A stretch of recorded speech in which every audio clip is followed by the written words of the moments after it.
Hi, I am Nayan and I am in Canada, Newfoundland, the most eastern province. So brace yourself and join the journey to explore the life and beauty of the Newfoundland. नमस्कार दोस्तों, कैसे हो सब आप लोग। आप सोच रहे होंगे कि भाई ये बंदा कल तो गुजराती बोल रहा था और आज अचानक ये हिंदी में कैसे आ गया। तो भाई इसकी काफ़ी सारी वजह है। मतलब कोई दोस्त मेरा जो यहाँ पे है वो कह रहा है कि भाई तू हिंदी में वीडियो बनाया कर, गुजराती इतनी समझ नहीं आती हमको। तो ये एक ज़रिया भी हो सकता है ऑडियंस बढ़ाने का। तो आज हम बात करने वाले हैं क्या क्या चीज़ें करनी पड़ती है कनाडा आके पहले पहले हमें। मतलब रूटीन स्टेप क्या फॉलो करते हैं लोग यहाँ पे। तो पहले मैं आपको बता दूं कि आप जब यहाँ पे आप लैंड होंगे तब पहले आपको अपना स्टडी परमिट लेना पड़ेगा। स्टडी परमिट मैं आपको दिखाता हूँ। ये इस तरह का स्टडी परमिट होगा जिसमें आपकी ये सारी डिटेल्स और आप कितने साल तक आप जितना साल का आपका वीज़ा होगा उतने साल का आपका स्टडी परमिट होगा। आप कौन सा काम कर सकते हो, कितने घंटे कर सकते हो, वो सब इसमें दिया होगा। और याद रखना, ये जो चीज़ें मैं आपको बताने जा रहा हूँ वो कभी आपको कहीं पे खोनी नहीं है, कहीं जगह पे भूलनी नहीं है। इसका बड़ा ही गलत उपयोग हो सकता है, तो बड़ी संभाल के इस चीज़ को रखें। दूसरी चीज़ है यहाँ पे आती है जो है सिम कार्ड। मतलब आप कनाडा में लैंड हो चुके हो, बाद में आपको घर पे बात करनी होती है, कहीं जगह पे अपॉइंटमेंट बुक करने के लिए भी आपको फ़ोन नंबर की ज़रूरत होती है। हर जगह आप एसटीडी कॉल करोगे तो वो तो बहुत महंगा पड़ेगा आपको। तो इसीलिए दूसरा काम होता है सिम कार्ड लेना। तो सिम कार्ड में कुछ ज़्यादा हम इंडिया की तरह ज़्यादा डॉक्यूमेंट्स वगैरह नहीं चाहिए। एक सिंपल सा मतलब कोई आपका आइडेंटिटी प्रूफ हो, जैसे कि पासपोर्ट होता है, तो वो आप साथ में रखें। और डॉलरामा में से नियरली $4 का सिम कार्ड आपको मिल जाएगा, वो ले लेना है। और ऑरेंज स्टोर या डॉलरामा में भी जो रिचार्ज पैक होता है, जो नियरली मैं तो $25 का रिचार्ज करवाता हूँ, जिसमें सारी कॉल्स अनलिमिटेड आती है और आप इंटरनेशनली टेक्स्ट भी मैसेज कर सकते हो। कॉल नहीं कर सकते आप इंटरनेशनली, उसके लिए थोड़ा ज़्यादा दाम देना पड़ता है। लेकिन ज़्यादातर इम्पोर्टेंट यही होता है कि आप कनाडा में कॉल करें और घर पे कॉल करने के लिए व्हाट्सएप का इस्तेमाल करें। काफ़ी सारे दूसरे सिम कार्ड्स भी है, जैसे कि मैं तो लकी यूज़ कर रहा हूँ। दूसरा सिम कार्ड है रोजर्स, बेल, कूदू, फाइडो। और कई सिम कार्ड तो भाई इंडिया में भी मिलते हैं जो 1 महीने के लिए फ्री होते हैं, लेकिन बाद में उन लोगों का चार्ज ज़्यादा ही कुछ होता है। और यहाँ आके नेट का कोई टेंशन नहीं लेना है। डेटा आपका कम उपयोग होगा। मतलब कि आप हर जगह पे जाओगे तो आपको वाईफाई मिलेगा, बस में भी जाओगे वाईफाई मिलेगा, मॉल में भी जाओगे आपको वाईफाई मिलेगा, इवन यूनिवर्सिटी की हर एक कैंपस के कॉर्नर में आपको वाईफाई मिलेगा। सो ज़्यादा नेट का नहीं सोचना है। मैं लकी का 25 का रिचार्ज करवाता हूँ, उसमें मेरे को 1 GB नेट मिलता है। तो 1 GB ख़त्म होने के बाद भी मेरा गूगल लोकेशन, व्हाट्सएप कॉल और जो ऐसी छोटी मोटी सर्फिंग होती है वो अच्छे से चल जाती है। मतलब कोई टेंशन नहीं है नेट का, बिल्कुल आपको रिचार्ज नहीं करवाना है। अगर छोटा वो करवा लिया वही ठीक है। अब तीसरे नंबर पे आते हैं, आपको सिन नंबर लेना होगा। सिन नंबर यहाँ पे आप कनाडा सर्विस सेंटर में कॉल करके आप अपॉइंटमेंट अपना बुक कीजिए। बिना अपॉइंटमेंट के मत जाइएगा। कहीं पे भी जाना हो अपॉइंटमेंट बुक कर लो, उससे पहले फ़ोन पे बात कर लो तो आपको क्लियर हो जाएगा। वरना खाली खोटा आपको एक धक्का खाना पड़ेगा। सॉरी, मेरी हिंदी इतनी वीक है, गलती करना अगर मैं कोई वर्ड्स गलत माफ़ करना अगर मैं कोई वर्ड्स गलत बोल दिया तो। तीसरा सिन नंबर है। जो सिन नंबर यहाँ पे आपको पान कार्ड माना जाता है। वरना आप जैसे कि आप जो भी काम करते हो वो सिन नंबर में रिकॉर्ड होता है। यहाँ का आधार कार्ड, पासपोर्ट हो गया, यहाँ का पान कार्ड हो गया सिन नंबर। तो सिन नंबर में आपकी सारी डिटेल्स रहती है, कितने घंटे आपने काम किया है, कौन कौन सी जॉब की है, कितना पेरोल आपको मिल रहा है।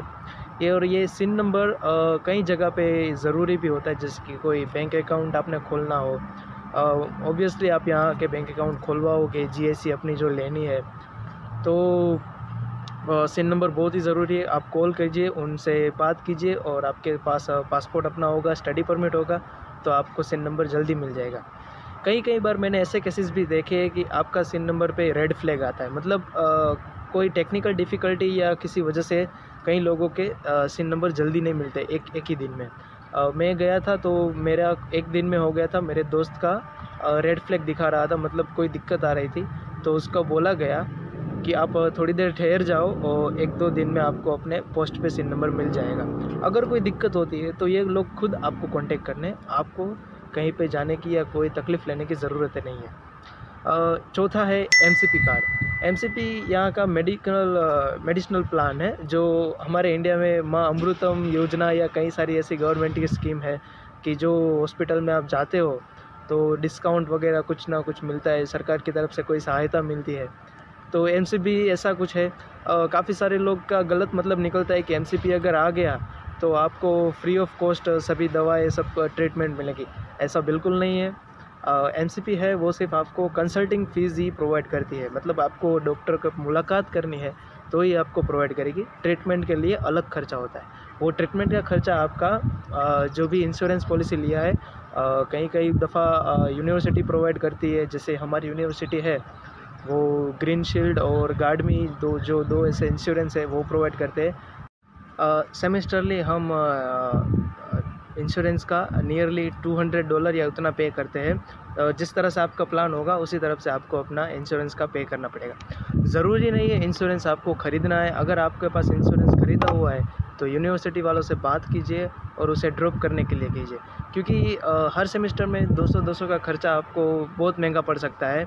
अगर आप सीधे साधे इंसान हो, मतलब मेरी तरह कोई खुराफाती नहीं करते हो, तो डेफ़िनेटली आप उसे ना लीजिए और जल्दी से जल्दी कैंसिल करवा लीजिए।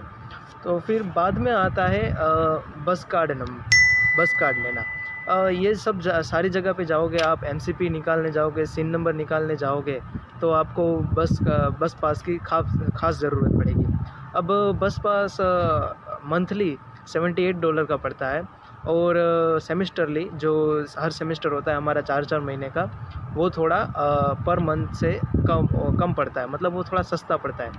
तो मैं आपको रिक्वेस्ट करता हूँ कि आप सेमेस्टर पास ही निकलवाइए और सारी जगह पे आप जाए तो आपको ये बस पास इस्तेमाल करना रहे। मैं आपको दिखाता हूँ, ये ऐसा करके मेट्रो बस पास होता है, जो इसको बस में चढ़ते वक्त एक मशीन आपके राइट साइड में होगी, वहाँ पे टैप करना है, जिसके अंदर ये चिप होगी, वो उसको बता देगी कि आपका बस कार्ड है और आप एलिजिबल हो बस में जाने के लिए। तो फिर बाद में आती है बैंक जीआईसी। अब बैंक वालों के पास आपको जाके अपना जो जीआईसी है और बैंक अकाउंट है जो करंटली आप यूज़ करोगे हर जगह पे करने के लिए, ऑनलाइन शॉपिंग के लिए, तो आपको बैंक कार्ड की ख़ास ज़रूरत पड़ेगी। तो आप जो भी आपकी बैंक है, स्कोशिया बैंक है, सीआईबीसी है, आरबीसी है, कैनेडा ट्रस्ट है, बैंक ऑफ मॉन्ट्रियल है, काफ़ी सारे बैंक यहाँ पे अवेलेबल है। तो आप अपने बैंक जो है उससे फ़ोन कीजिए और अपने अपॉइंटमेंट बुक कीजिए। बिना अपॉइंटमेंट के कहीं नहीं जाना है, मैं आपको फिर से याद दिला दे रहा हूँ, क्योंकि काफ़ी सारा टाइम कंज्यूम होता है, क्योंकि यहाँ पे टाइम की बहुत कीमत होती है और हर जगह आपको क्लासेस वगैरह अटेंड करने रहते हैं, तो आप इतना अफोर्ड नहीं कर पाते। तो मेरा जो बैंक का था वो स्कोशिया बैंक है, जो यहाँ के सबसे लार्ज अवेलेबिलिटी में है। सीआईबीसी बैंक भी यहाँ पे काफ़ी सारी मौजूद है, लेकिन मैंने कई दोस्तों ने एक्सपीरियंस किया है, मतलब स्कोशिया बैंक में मैंने आज तक नहीं सुना कि किसी को जीआईसी में कोई दिक्कत आई हो। सीआईबीसी में मेरे 2 दोस्त के जो जीआईसी है वो काफ़ी लेट आई, मतलब कुछ ना कुछ टेक्निकल प्रॉब्लम की वजह से लेट आई थी। और वैसे कोई दिक्कत की बात नहीं है, अगर आपकी लेट आई हो तो आप उससे कॉल कीजिए, आप उसको समझाइए कि भाई मेरा ये जो रेंट है, मेरा बिल्स वगैरह है वो मुझे पे करना है। इसी तरह से आप फ़िक्स कर सकते हैं अपनी प्रॉब्लम, उनको बता सकते हैं और वो आपको फ़िक्स करके देंगी। और एक मैं बड़ा ही ब्रह्मास्त्र मैं आपको बताने वाला हूँ कि अगर आप कहीं जगह पे जाओ तो आपको अपॉइंटमेंट ना मिली हो या लेट मिलती हो, तो आप थोड़ा ऐसा मैजिक वर्ड्स यूज़ कीजिए प्लीज़, या ऐसा कुछ कि भाई मुझे ये चाहिए वो चाहिए, इसलिए मुझे ये अपॉइंटमेंट ज़रूरी है, मेरी क्लासेस है, कहीं मुझे ये बाहर जाना है, इसलिए मुझे अपॉइंटमेंट चाहिए। तो वो क्या है कि वो आपकी बातें समझते हैं और फिर आपको वो अपॉइंटमेंट दे देंगे। अगर होगी जगह तो डेफ़िनेटली देंगे, नहीं होगी तो आपको बोलेंगे कि भाई कल या परसों आओ। अब बैंक में से आपको ये वॉइड चेक जो होता है, मतलब मैं आपको दिखा दूँ, ये वॉइड चेक होता है जिसमें आपकी बैंक की डिटेल, अकाउंट नंबर की डिटेल, आपका नाम और एड्रेस वो दिया हुआ होता है, जो आपको अपने जो एम्प्लॉयर होते हैं, मतलब जहाँ पे आप पार्ट टाइम जॉब करने वाले हो, उनको देना है। इससे क्या होता है कि वो आपके अकाउंट में सीधा पे कर देते हैं। आपको बैंक में से डेबिट कार्ड और क्रेडिट कार्ड मिलेंगे। डेबिट कार्ड में डेबिट लिखा होगा और क्रेडिट कार्ड में क्रेडिट लिखा होगा।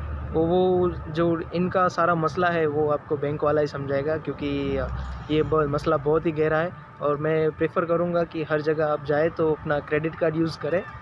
कई लोगों को डर होता है कि क्रेडिट कार्ड में चार्जेस वगैरह लगते हैं, लेकिन स्टूडेंट के लिए ये सब फ्री होता है। जब तक आप स्टूडेंट हो, जब तक आपका वीज़ा है, तब तक आपको सब फ्री में मिलेगा। और ये भी एक ब्रह्मास्त्र है कि कई जगह पे आप जाओ तो डिस्काउंट मांगो कि भाई स्टूडेंट डिस्काउंट क्या होता है। बस पास में भी ऐसा है कि स्टूडेंट डिस्काउंट आपको मिल रहा है। कई जगह पे आप शॉपिंग करने जाओगे तो भी आपको स्टूडेंट डिस्काउंट मिलेगा। अगर स्पॉटिफाई प्रीमियम या अमेज़ॉन प्राइम जो भी है, उसमें भी आप अपना कॉलेज का ईमेल आईडी यूज़ करके आप डिस्काउंट ले सकते हो। तो इसी तरह अपना जो भी है जानकर अच्छे से फ़ायदा लीजिए, इससे आपको बहुत ही सस्ता पड़ेगा। और एक बात है कि कई लोगों को ये प्रॉब्लम होती है कि भाई हम अपना एड्रेस कौन सा बताएं, मतलब कनाडा में आए नहीं है और घर भी हमने फ़िक्स नहीं किया है, तो हमारा कोई प्रूफ भी नहीं है वहाँ पे, लीगल डॉक्यूमेंट्स भी वगैरह नहीं किए घर के। तो मैं यही कहूँगा कि एड्रेस का आप बिल्कुल टेंशन मत लीजिए। जो भी एड्रेस आपका दोस्त का है और जहाँ पे भी आप रहना जा रहे हो, उसका एड्रेस ही दीजिए, भले ही चाहे लीगल प्रूफ ना हो। क्योंकि यहाँ पे सरकार को भी पता है कि ज़्यादातर लोग इमिग्रेंट आते हैं जो एक जगह पर नहीं टिकते। बैंक का भी जो है, मैंने अपने दोस्त का एड्रेस दिया हुआ था। मेरे इस स्टूडेंट आईडी का जो कार्ड था यूनिवर्सिटी में, वो भी मैंने अपने दोस्त का दिया हुआ था। उसमें कोई दिक्कत नहीं आती। मैं रहता कहीं और था और मेरा दोस्त भी कहीं और रहता था, इससे वो इजीली एक्सेस कर पाता था। वो सब सारी चीज़ें पोस्ट बॉक्स में ही आएगी, तो उस हिसाब से आप अपना एड्रेस अपने दोस्त का दे दीजिए, कोई दिक्कत नहीं। चेंज करवाना है तो बैंक वालों को या उसको ईमेल कर दो, तो वो फटाक से चेंज हो जाएगा, उसमें कोई दिक्कत नहीं आएगी। बाद में आता है लॉयल्टी कार्ड। आप तो कई सारे, अब इंडिया में भी लॉयल्टी कार्ड आ चुके हैं, तो कई सारे बंदे वाकिफ़ होंगे लॉयल्टी कार्ड से। लॉयल्टी कार्ड यानी कि ये होता है कि एक ही जगह से आप अगर कोई चीज़ें परचेज़ करते हो तो आपके अकाउंट में पॉइंट्स जमा होते हैं। जैसे कि मेरे पास ये एयर माइल्स करके है। एयर माइल्स एक ऐसा लॉयल्टी कार्ड है कि जो पॉइंट्स इस्तेमाल करते और लोग फ़्लाइट में मुफ्त में जा सकते हैं। ये काफ़ी सारे पॉइंट्स चाहिए आपको, इतने कम पॉइंट्स में तो नहीं होता है। अभी तक मेरे शायद 200 या उतने हुए हैं। मेट्रो बस में आप ट्रैवलिंग करते हो, आप कार्ड टैप करते हो, आपका कार्ड एयर माइल्स से लिंक हुआ होता है, तो आपको 1 माइल्स रोज़ाना मिलेगा। अभी सोबेज़ का चक्कर है, यही है कि सोबेज़ में आप ख़रीदारी करने जाओगे तो सोबेज़ में 10% डिस्काउंट मिलता है ट्यूसडे को स्टूडेंट को। आपको स्टूडेंट आईडी साथ में होना चाहिए और एयर माइल्स का कार्ड भी साथ में होना चाहिए। हर एक खरीदी पे आपको कुछ ना कुछ एयर माइल्स मिलते हैं, तो ये इकट्ठा कीजिए। और फिर कई दफ़ा आपको जैसे कि 95 एयर माइल्स का $10 का गिफ्ट कार्ड मिलता है, तो वो आप ले सकते हो और आपको ये काफ़ी सारी ग्रोसरी वो चीज़ें ख़रीदने में आसानी होगी। तो ऐसे कई सारे और भी है, जैसे कि स्कोशिया बैंक का खुद का अपना लॉयल्टी कार्ड है सीन प्लस करके, उससे आप मूवीज़ या पॉपकॉर्न या मतलब सिनेप्लेक्स में आप यूज़ कर सकते हो। CIBC बैंक वालों का जर्नी कार्ड है। मैंने आज तक जर्नी कार्ड इस्तेमाल होते हुए नहीं देखा है, लेकिन कई सारे पेट्रोल पंप होते हैं जो जर्नी कार्ड यूज़ करते हैं, उससे आपको पॉइंट्स मिलते हैं और कुछ डिस्काउंट मिलता है पेट्रोल के ऊपर। बाद में आता है ड्राइवर्स लाइसेंस। मैंने ड्राइवर्स लाइसेंस पे वीडियो डाल दिया है, अगर आपको देखना हो तो यहाँ पे आई बटन को दबाएं और उस लिंक पे जाइए। मैंने उसमें सारी डिटेल्स दी हुई है, लेकिन फिर भी अगर आपको कोई डिटेल्स है तो मैं बता देता हूँ कि भाई ये ड्राइविंग लाइसेंस जो है वो आपको निकालने के लिए ज़्यादातर डॉक्यूमेंट्स नहीं, मेनली कॉमन डॉक्यूमेंट्स ही चाहिए, जैसे पासपोर्ट, सिन नंबर और स्टडी परमिट। और अगर आपके पास पुराना लाइसेंस है तो वो आपको दिखाइए, तो जल्दी से जल्दी आपका पक्का लाइसेंस आ सकता है। फिर आता है जो यहाँ पे अभी स्कीम चल रहा है, मतलब हमें भी बताया गया था 1 महीने पहले कि RBC जो बैंक है उसमें आप अकाउंट खुलवाएंगे तो आपको एक एप्पल का आईपैड मिलेगा। आईपैड जो अभी का नया जनरेशन है वो मिलेगा। तो उसकी जो एलिजिबिलिटी है वो ये है कि आपके 2 पेरोल होते हैं, वो आपके बैंक में डिपॉजिट होने चाहिए, और 2 बिल्स कोई से भी, मतलब कोई सा क्रेडिट कार्ड का बिल या कोई वाईफाई का बिल या लकी के सिवा दूसरा कोई बिल आप पे करो तो आप एलिजिबल हो जाओगे इस आईपैड को पाने के लिए। तो फटाक से आप जाइए और अपनी जो नज़दीकी बैंक है आरबीसी की, वहाँ जाइए और उनसे सभी डिटेल्स उगलवाइए, वो आपको अच्छे से हेल्प करेंगे। हमारी यूनिवर्सिटी में आरबीसी का बैंक यहाँ पे मौजूद है, तो इजीली आपको अवेलेबिलिटी मिल जाएगी। फिर आता है यहाँ पे जो ज़रूरी होता है student ID card. Student ID card मैं आपको दिखाता हूँ, ऐसा होगा, मतलब इसमें आपके एक स्टूडेंट आईडी कार्ड है, एक एटीएम की भी जैसे यूज़ कर सकते हैं आप, इसमें रुपए जमा करवा सकते हैं। लाइब्रेरी में जाओगे तो इंडिया में जैसे हम जेरोक्स निकलवाते हैं 1 रुपये में 2 जेरोक्स मिलता है, यहाँ पे 5 सेंट का एक जेरोक्स निकलता है। तो बड़े ही संभाल के आप पेपर वेस्ट कीजिएगा, यहाँ आके वो पेपर बहुत महंगा रहता है। तो लाइब्रेरी में आप जाइए, वहाँ पे आप कार्ड में पैसे जमा करवाइए, और कभी भी आपको कोई डॉक्यूमेंट वगैरह कोई प्रिंट करना है या यूनिवर्सिटी से कोई चीज़ें खरीदनी है, वेंडिंग मशीन में से कोई चीज़ें आपको खरीदनी है, तो ये कार्ड एक एटीएम की तरह भी आप यूज़ कर सकते हो। और कार्ड में जो नंबर दिया होता है स्टूडेंट आईडी, वो आप याद रख लीजिए, काफ़ी जगह पे काम आएगा। फिर बाद में आता है क्या बोलते हैं, आईटीआर फाइलिंग। अगर आप जनवरी में आए हो तो आपके पास मौका है, अगर आपकी ज़ीरो इनकम भी है फिर भी आप आईटीआर फाइल कीजिए। सितंबर में आए हो या समर स्प्रिंग आए हो तो 1 साल बाद आईटीआर फाइल कीजिए। अगर आईटीआर फाइल नहीं किया है तो कनाडा की वेबसाइट पे जीएसटी और एचएसटी करके एक डॉक्यूमेंट है, मैं उसका लिंक आप डिस्क्रिप्शन में डाल दूँगा, जो आप वहाँ जाइए और वो फॉर्म फिलअप कीजिए, और उस फॉर्म को बाय पोस्ट आपको टोरंटो और अपने ये न्यू फाउंडलैंड में कहीं भेजना है।